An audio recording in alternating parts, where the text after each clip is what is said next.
There is no question that Attorney General Pam Bondi was given some very specific marching orders when she testified on Capitol Hill today. I mean, orders like, don't answer many questions or any questions. Pass the buck to the FBI, which I would note she oversees. That's under the Department of Justice. And when all else fails, launch personal attacks against the senator questioning you. That seemed to be the strategy. But whatever strategy was given to her by the Trump team, and they gave her some, didn't seem to really land well. I mean, here was one exchange between Attorney General Bondi and Democratic Senator Sheldon Whitehouse about Trump's relationship with child sex predator Jeffrey Epstein. There's been public reporting that Jeffrey Epstein showed people photos of President Trump with half-naked young women. Do you know if the FBI found those photographs? This is not routine politics. This is not another noisy hearing you scroll past. What is unfolding right now, in this hour, is unprecedented. It is active. It is irreversible. And if you look away for even a few minutes, you may miss the moment the ground permanently shifts beneath the American system. It is just past midnight in Washington. Lights are still on inside federal buildings that are normally dark. Staffers are moving between offices. Phones are not silent. And multiple sources confirm that internal directives are being drafted as we speak. This is happening now. I need you to understand this. This is not cable news theater. This is not partisan sparring. The machinery of the federal government is in motion at a level we rarely see outside of wartime or national emergency. When institutional gears start turning after midnight, it means decisions have already been made. And once those gears lock in, they do not reverse. This is not politics anymore. This is power protecting itself. I've covered Washington long enough to recognize the pattern. Corporate media will soften this. They will call it tense. They will call it controversial. They will avoid the word unprecedented. I won't, because when oversight bodies begin preparing enforcement mechanisms in the same 24-hour cycle as emergency court filings, that is not normal. That is escalation. And escalation is exactly what we are watching. Here's what we know as of 12:47 a.m. A closed-door briefing that was supposed to end at 9 p.m. extended past midnight. Law enforcement liaisons were present. Senior legal counsel did not exit through the main doors. That alone tells you something is active. Something is being operationalized. Time matters here. Midnight matters. Deadlines matter. By 8 a.m., procedural triggers could activate automatically. By noon, jurisdiction shifts may become locked. By close of business, protective barriers that have existed for years could dissolve. Hours left, not weeks, hours. And here is where it becomes heavier. There are indications that emergency compliance orders are being prepared. If those are signed before dawn, federal agencies will be legally compelled to act.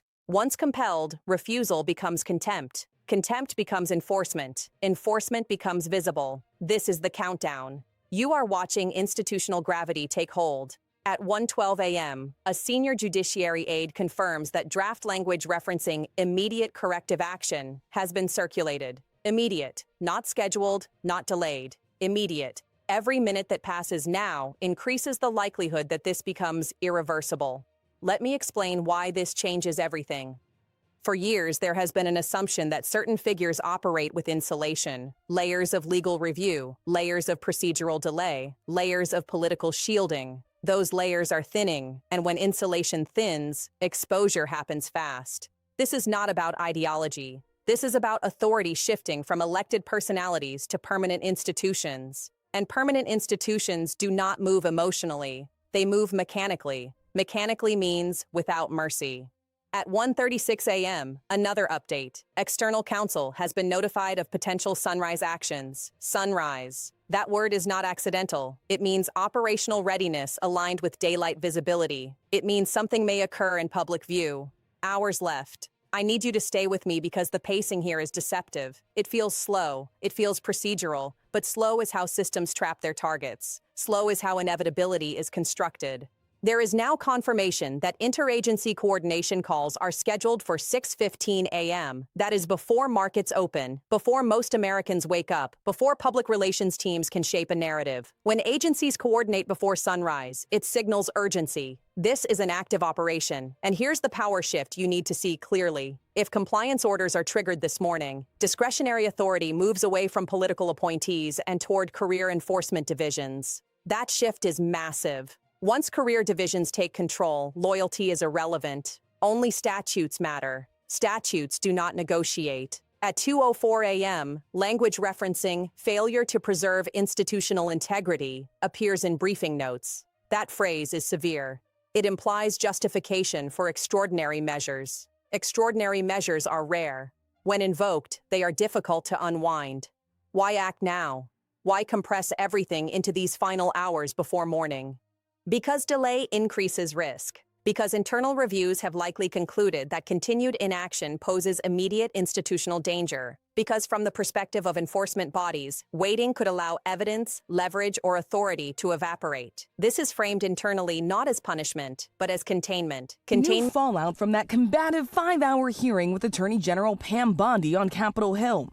Pressed by lawmakers on both sides about the investigation into convicted sex offender Jeffrey Epstein. You don't tell me. Yeah, I anything, did tell you because we saw what you did in the Senate. You're a lawyer, not even a lawyer. In her opening statement, Bondi addressing the survivors of Epstein's abuse.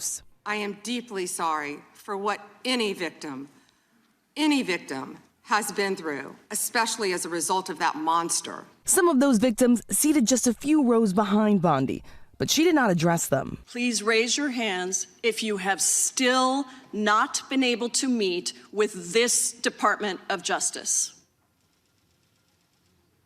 Please know for the record that every single survivor has raised their hand.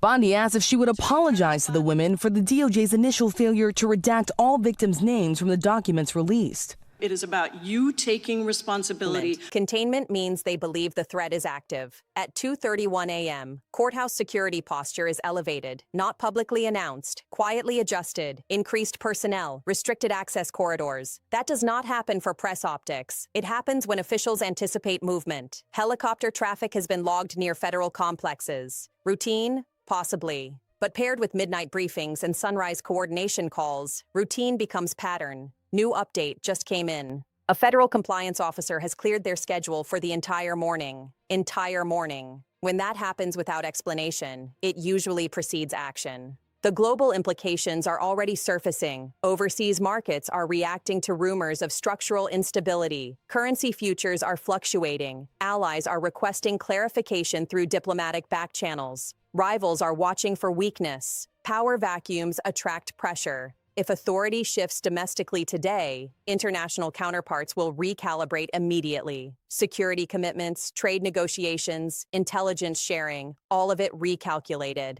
This is world-shaking not because of spectacle, but because of precedent. Precedent is permanent. We are now at 3:02 a.m., 3 hours until the first coordination call, 5 hours until market open, roughly 6 hours until the American public fully wakes up. 6 hours left, and every hour adds weight. There is no scenario now where this simply dissolves. The documents are drafted, the calls are scheduled, the personnel are positioned.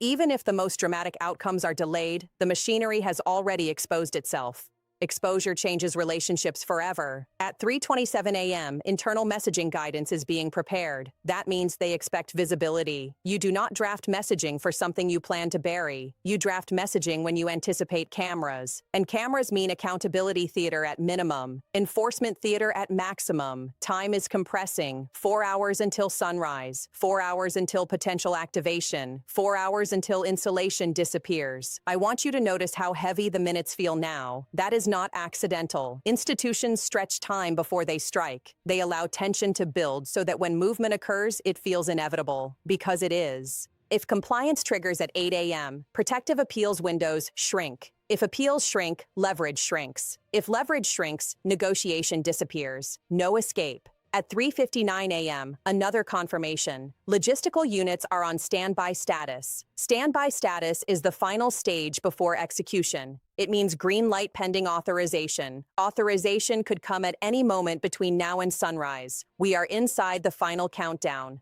3 hours. 3 hours until coordination. 3 hours until potential enforcement visibility. 3 hours until history records this morning as the pivot point. I need you steady, calm, focused. Because panic clouds judgment and clarity is power. The end of an era does not always arrive with shouting. Sometimes it arrives at 6:15 a.m. on a quiet call where authority changes hands in a single sentence.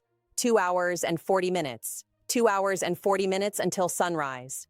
Every minute that passes narrows options. If you feel the claustrophobia building, that's because systems are designed to close exits before anyone realizes they are inside a narrowing corridor. We are in that corridor now. This will be studied for decades. Analysts will dissect the timing, the midnight drafts, the sunrise calls, the language choices, the escalation curve, and you are watching it live. 1 hour and 58 minutes. 1 hour and 57. The countdown is real. Stay live. Stay watching. History is unfolding in slow, relentless motion, and you are here for every heavy second. If you value this kind of real-time, independent coverage, not softened, not delayed, make sure you press subscribe right now, not later, now. Hit the like button so this reaches people before the morning narrative spins, and drop a comment with the word midnight if you're still here in these final hours. I read them. I see you. Stay with me. Stay alert. We are not looking away.